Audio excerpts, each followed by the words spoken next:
Hi friends, जय जगन्नाथ। आज मु कोची होची चिकन कषा। तो आपण माने देखंतु केमती चिकन कषा करची।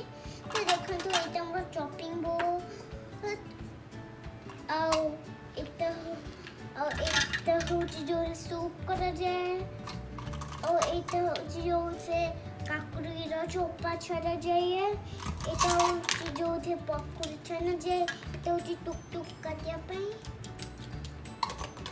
Let's start. तो चिकन को सर्व करिया पर आगे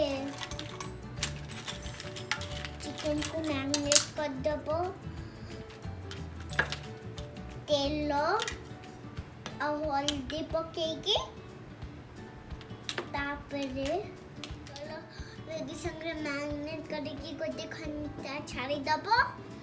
तापरे आउ गोटे पैन रे तेल रसुन पियाज अदा पकेकी गोले दब।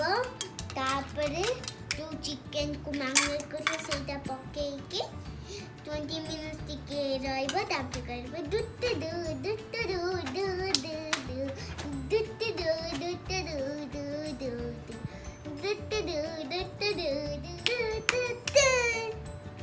अभी चिकन तो रेडी है। आधा घंटा पर चिकन रेडी है। वो एबे टिके टेस्ट करछि।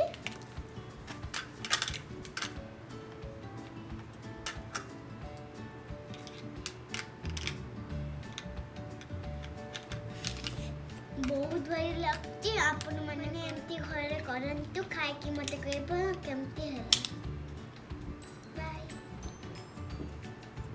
आई love you. Hi Musia, namaskar.